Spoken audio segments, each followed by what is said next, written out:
শ্যামের মন মোহিনী বিনোদিনী রায় রায় জাগো আজ আমরা মহামিলন মঠ সম্পর্কে জানব। আজ এই ভিডিওতে আপনারা মহামিলন মঠ সম্পর্কে জানতে পারবেন।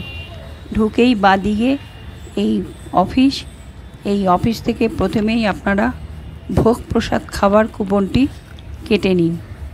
11টার মধ্যে এই কুপনটি কাটতে হয়। এর মূল্য 100 টাকা। এই মহামিলন মঠে আসবেন কি করে? এই মঠে আসার জন্য যে কোনো বাসে করে আপনি ডানলপ মোড়ে নেমে একটুখানি হেঁটেই যেতে পারবেন এই মঠে। আমরা মেট্রো করে দক্ষিণেশ্বর স্টেশনে নেমে ওখান থেকে অটো করে এই ডানলপ মোড়ে এসছি। 10 টাকা করে ভাড়া নিয়েছে।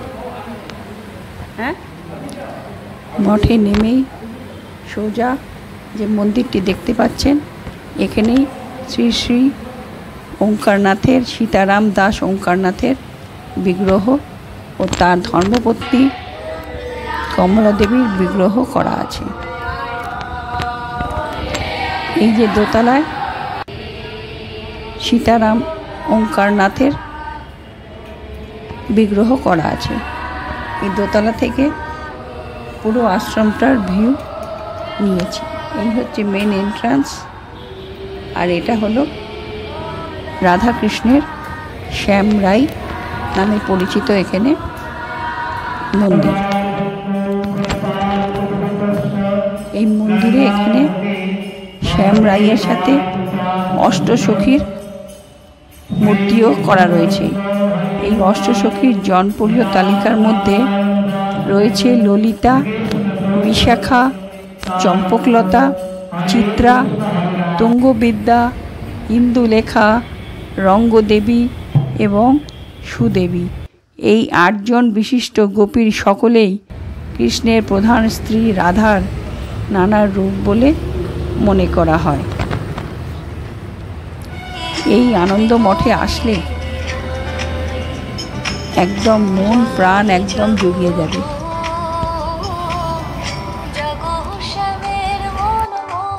শ্রী শ্রী সীতারাম ওঙ্কারনাথের শিক্ষা ও আধ্যাত্মিকতার এখানে পরিচয় পাওয়া যায়। মহামিলন মঠ কেবল একটি ধর্মীয় স্থান নয়, এটি একটি সান্নিধ্য যেখানে অসংখ্য ভক্তের হৃদয় আশ্রয় পায়। তার জীবন ও শিক্ষা ভক্তদের মাঝে অপরিসীম প্রভাব রেখেছে। তার আধ্যাত্মিক শিক্ষা এবং গভীর জ্ঞান এখানে প্রতিটি ধাপে ধাপে প্রতিফলিত হয়। এই মঠে এসে আপনি শান্তি ও আধ্যাত্মিকতার স্বাদ পেতে পারেন, যা আপনার মনকে নতুনভাবে জাগ্রত করবে।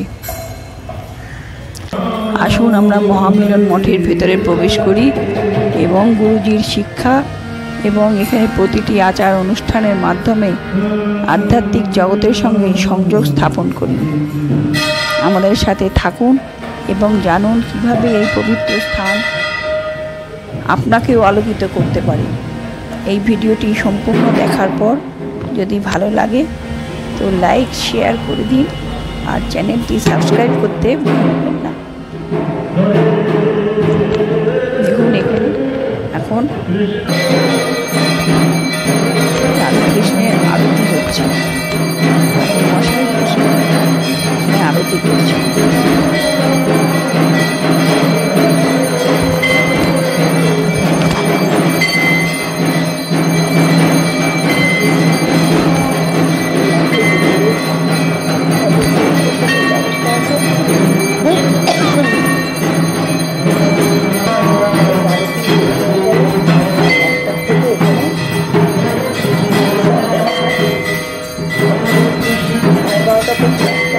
Thank you.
এই মঠের সঙ্গেই পাঠাগার, ব্রহ্মচর্য বিদ্যালয়, সংস্কৃত বিদ্যালয়, চিকিৎসালয়, প্রেস প্রভৃতি আছে।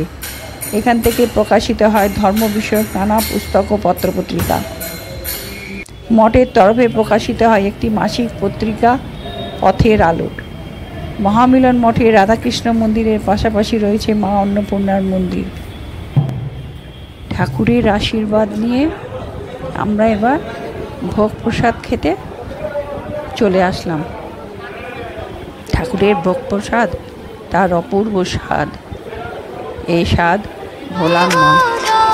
সবাই ভালো থাকবেন। এখানেই শেষ করছি। দেখো